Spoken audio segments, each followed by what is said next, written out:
been single-handedly has come into town.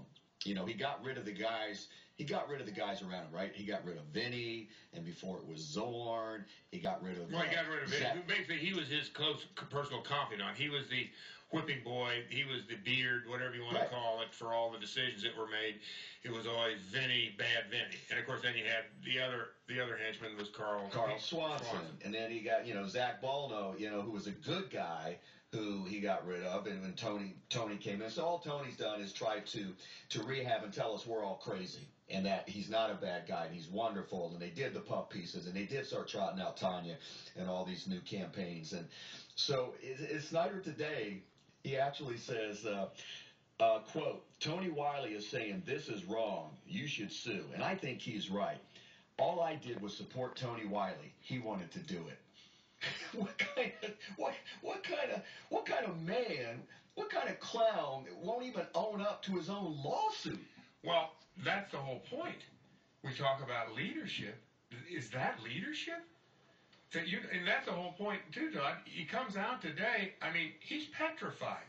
He's absolutely petrified, but behind closed doors, he's being told, you have to go out. You have to make yourself visible. You can't keep taking this. That you're proving the point. By hiding in this hole, you're proving everything that they're saying about it. You have to go out and take this on. And now you come out and this is what you say? That it wasn't my idea? I mean, this is the beauty of this person. They are truly gutless in every way because they don't do anything. And they don't know about any wrongdoing or anything that's unethical that ever goes on around them. All they get is all the benefit of any of these wrongdoings and how they may turn out to be actually a groundswell for them. See the lawsuit to the grandmother and the guy that had a psychological condition. He didn't know anything about any of this. His treatment of Jim Zorn. But what's humiliation is but he does know all about how to run a football team and how to put guys on the field. This is what's bizarre. The very things that they should know about, they don't. And the very things that they shouldn't really have only a passing interest, not a vested interest, a passing interest in, that's where they focus all their time and think they actually are really hitting the ton. Riggo, he's asked a question, it's Super Bowl week. This is, it's actually, that is is it the colloquial, what's the word I'm looking for here? People always say, in any business term, say, oh man, I know it's your Super Bowl week. Like in whatever line of work you're in, because that is your most important time. It's become its own catchphrase. It's just, this really is their Super Bowl week. And so he is asked about the timing of this. Why now in the midst of Super Bowl week? Quote, it really has nothing to do with me. It has to do with the lawyers. They said we've got to go, and I said okay. Well, then he ought to fire his lawyers. Because the lawyers, they made this decision. I don't think they're particularly intelligent lawyers. And like you said, with the CBA, the CBA and the heightened sensitivity of owners versus the players and behavior of such, with the players off the field stuff, and you've always said, that how the owners seem to be held to different standards, and Jerry Jones being drunk with his comments, and yada, yada, yada. Again, the timing of this is just... I can't believe nobody asked the commissioner about this. About, Mr. Commissioner, can you comment on the fact that you have one of your owners that is, suing a newspaper and a columnist? I would love to hear Goodell's answer to that. Here's another gem. Great. Here's another gem. Snyder on the anti-Semitism claim. It's not nice and not appropriate to make fun of someone. They've been doing this since the Nazis and before. You don't do it. What's right is right and what's wrong is wrong.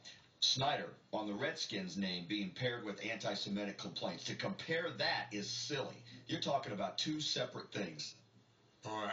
Once again, this shows you the lack of depth of the individual, that they can't connect the dots there, that they have a real problem. Because you know what? This is for me, and I say it's okay. So it's okay. Yeah. So you can't compare that with this. Because I say this isn't okay, and I've got other people that says it isn't okay. He's not even acknowledging all the Native Americans that say, no, that's not okay. We are, in fact, offended by this. Right. conveniently gloss over that. I might point out that there are people who are not Native Americans who are offended by that logo too. That's true. Yeah, so Well, I'm one of them. that's deep. Snyder says he wishes the media would help promote breast cancer awareness in his charity endeavors more. I understand the media will support the media, but the truth will come out. The truth is on my side. Old media is trying to survive and do everything they can. By the way, radio is on the up.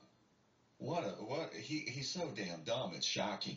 Radio's not on the way up. Every media, from print to TV to cable to radio to pick, everybody's taking their hits, okay? I worked at Red Zebra. I know when this thing was launched. I know what's going on. Radio's not on the up. Nobody is on the up. But he said this on a radio interview. On his radio station. Well, he also said it on another radio station. But he initially said all. But the point is here, I believe, wasn't he trying to impress upon people that the Washington Post is sensationalizing this story because they're dying? Right, exactly. That's what he was trying to say. And in the lawsuit, once again, where's the intelligence? Riggo, in the lawsuit, he says that the city paper is also doing this because they're in competition for ad dollars, in which his radio station is doing so wonderful, and that this is hurting his business. And this is why they're doing it, to also sensationalize and gain monetary. Right, to humiliate him and defame him in his business acumen and the image that he has in the community, so people will go, oh, well, we can't put any money with that. Yeah, right. This is just. Yeah, so I don't understand it that way. And certainly, what is it, Italia or something like that? The parent company. Right. They said, hey, and I think they pointed their finger and said, hey, don't even think about going down that road. You won't like what happens next. They took that very seriously. Someone calls you a criminal. Someone makes fun of your wife who's battling breast cancer. Shame on you. He referenced that. That's all fabricated. I read the article. That's fabricated, and yeah, maybe I'm a little bit of opinionated here. I'd like to think I could keep it objective if I thought that there was a line crossed. I believe all that Dave McKenna said basically was that she was out stumping for him, and I paraphrase what McKenna said, and about his changed image, or about how he's a different guy now. He's got better people around him, and he's more mature.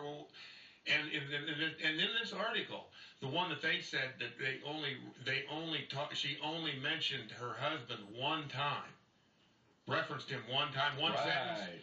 Well, I'm afraid that Dave Steinberg, who writes the sports blog, he went back through it, and there's 52 sentences dedicated to her husband, and the words breast and cancer are never mentioned in the interview on TVD. Yeah, and not only that. So he talks about the truth will come out. He talks about misleading and out lies. Riggo, what is this? What's he disseminating? Two other, TBD and another website, have transcribed that and proven and said any claim that McKenna twisted what she said in trying to make that inference is 100% false. TBD's even gotten it. And again, this is what this guy does.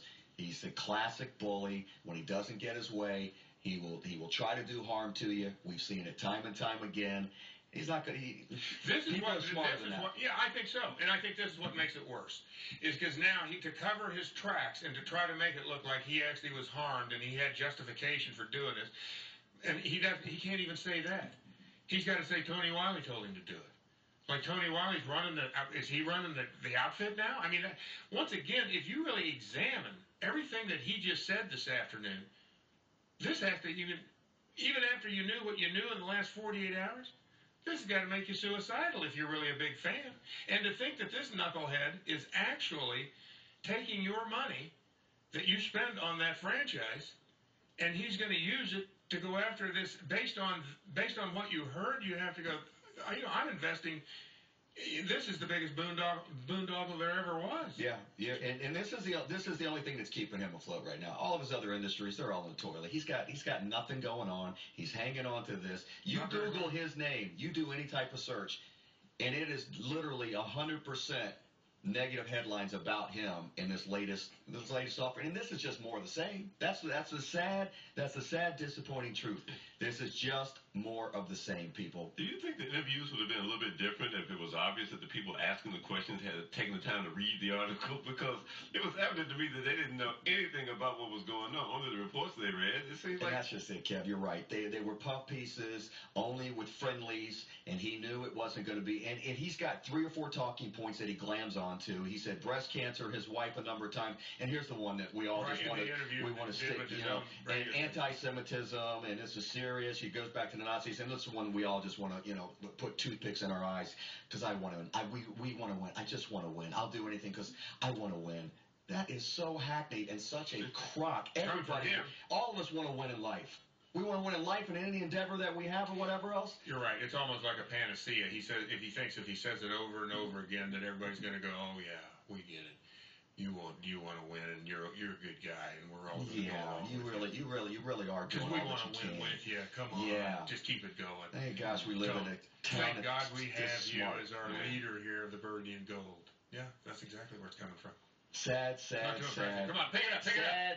You're killing me, Whitey. You're killing me. We're done. Old news, man. We're done with chump face, all right? Give him a break, by the way. His butt's got to be raw by now, man. I mean, we've worn it out. Don't go soft we got the cat o' nine tails on his young bud. Don't go soft on me over there. No, we flogged him pretty good. We strung him up there on the mast end. Take him. Get him off. His dessert. Well, I'll tell you what. Oh, I got to go back. Bikram yoga. We'll take the time out here. We come back. Some music. We're going to have some Super Bowl Fun Day Sunday. T-minus 48 hours? Yeah, we're down. You're almost right at 48 hours right now.